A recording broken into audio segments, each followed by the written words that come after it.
Chapter 17. One of the things Clovis had been most afraid of was being forced to ride. He had seen the horses in the stables and they looked large and twitchy. If Sir Aubrey put him in the saddle, Clovis meant to confess straight away and take the money Finn had given him to run away to his foster mother.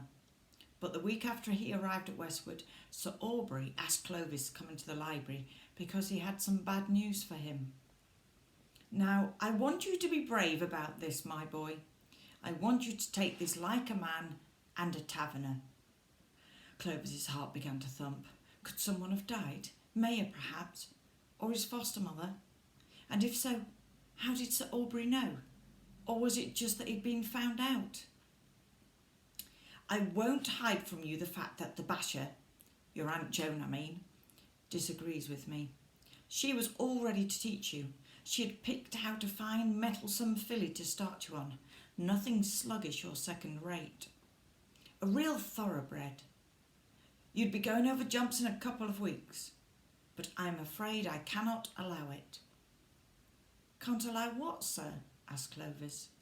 "Can't allow you to ride, can't allow you to go on a horse. You can imagine what it cost me to come to this decision. The Taverner children have always been up to in the saddle from when they were 2 years old. But after Dudley's terrible accident..." Tears came into Sir Aubrey's eyes. He turned away. "If there was anyone else to inherit Westwood, I would let you take your chance. But with Bernard and Dudley gone..." He pressed Clovis's shoulder. "You're taking this very well, my boy, very well indeed. You're taking it like a man. I confess I expected arguments, even tantrums."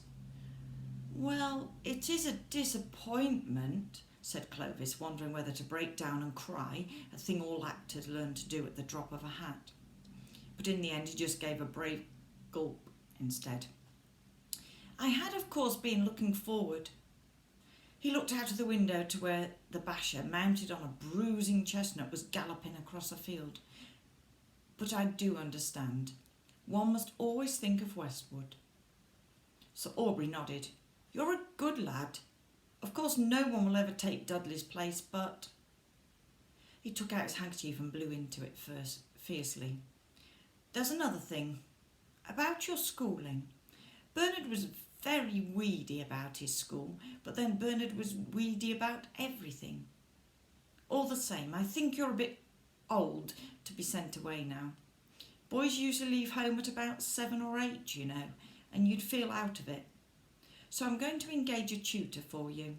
He'll come next month when you're settled in." "Thank you, sir," said Clovis, and then, "I'm afraid I'm not very clever." Sir Aubrey looked shocked. "Good heavens, boy, I should hope not. The Taverners have never been bookish, except your poor father, and look what happened to him." Clovis went downstairs and out into the garden where the little banshees were waiting for him to play ball with them. If he didn't have to ride, maybe he could hold out another week or two before he confessed.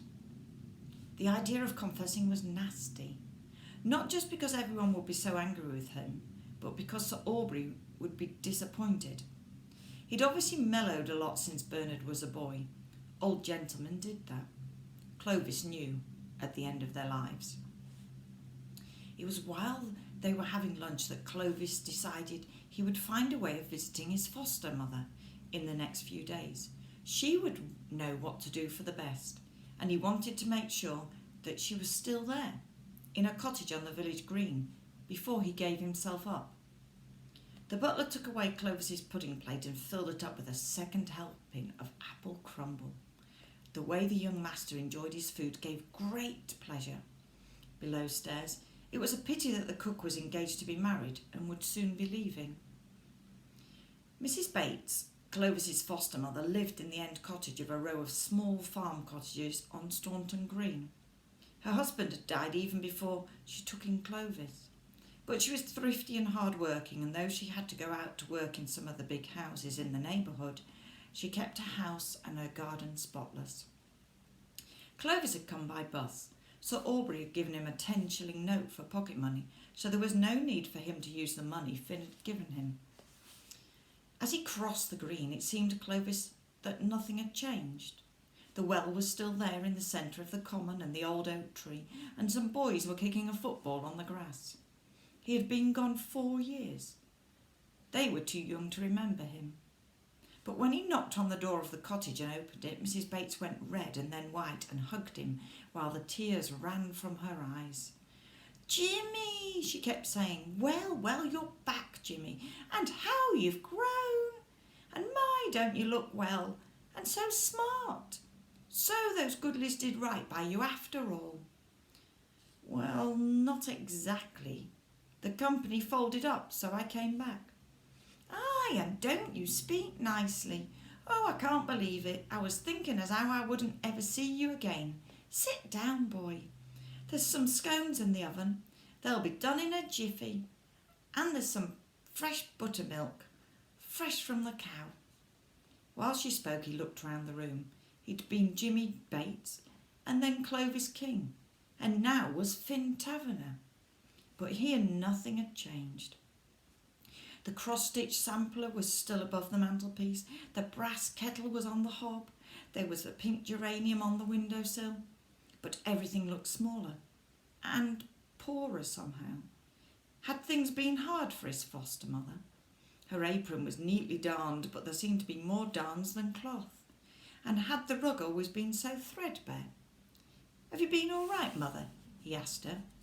"Oh, aye, times aren't easy, but I do some cooking for people in the village, and I manage with the garden and all." "Oh, yes, I manage." She went to the oven and took out the scones. "Well, now," she said, putting out the butter and the homemade strawberry jam. "You start talking, boy. You start right from when those Goodleys took you away. I want to know everything." So Clovis began. He told her about the years of travelling, the discomfort, the low pay, but also some good times at the beginning when the Goodleys had made a pet of him and he'd enjoyed acting. "I sent you some postcards, but they'd never remembered to let me have stamps." "I just got the one," said Mrs. Bates. "Oh, I did miss you, Jimmy boy." "And I missed you," said Clovis, biting into a scone. The scones at Westwood were very good, but these were better. And then he told her about his last voyage out to the Amazon, about meeting Mayor and Miss Minton, and about the disaster of the Lord Fauntleroy matinee. To Mrs. Bates it was like a fairy story. Go on, she kept saying. So Clovis went on to what had happened with Finn at the lagoon and the plan that had worked out to set Finn free and get Clovis back to England. But now poor Mrs. Bates began to get very muddled and very upset. "You mean you're pretending to be someone else?" "Well, that's what actors do," said Clovis. "Yes, but everyone knows it's only a pretence."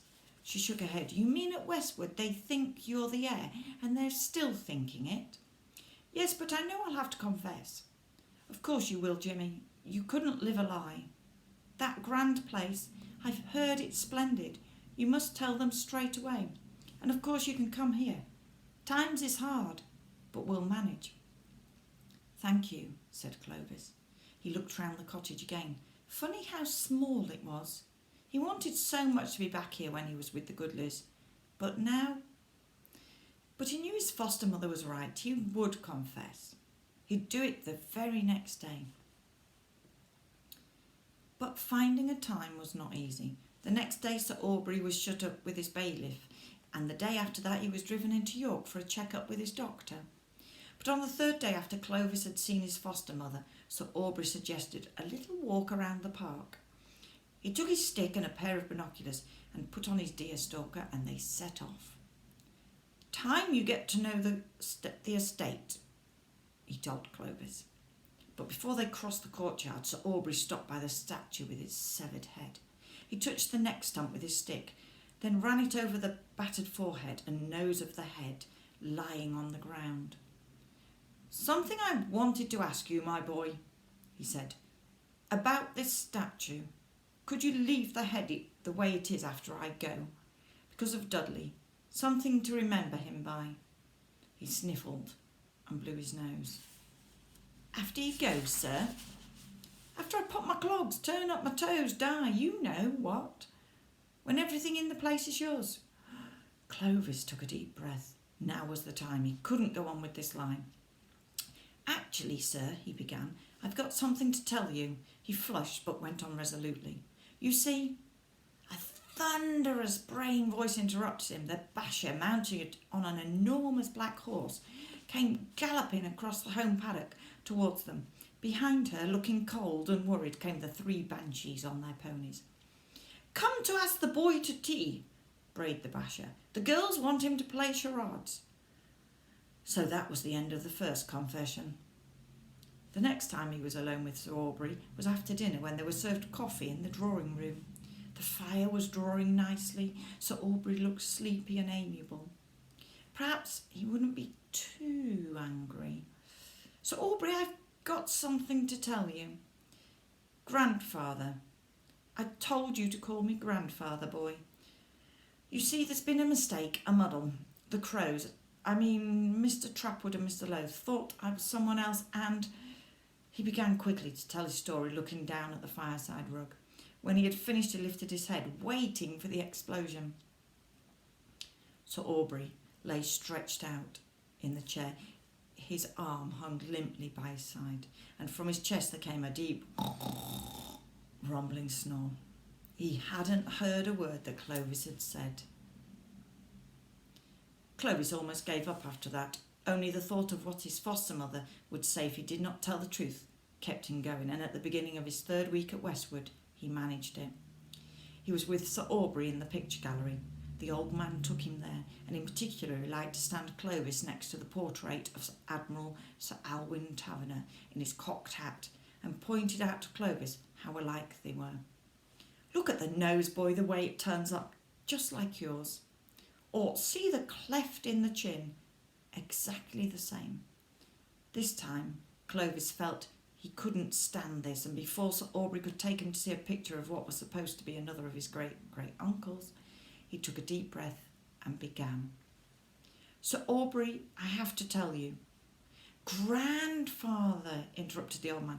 I've told you to call me grandfather. Clovis was getting desperate. Yes, but you see, you're not really my grandfather. There's been a mistake. I'm really... And this time, very quickly, he managed to tell his story. Clovis often imagined what would happen after he owned up and told the truth. He had imagined Sir Aubrey raging angrily, or icily cold, or even hurt. But never, in his worst nightmare, had he imagined anything as terrible as what happened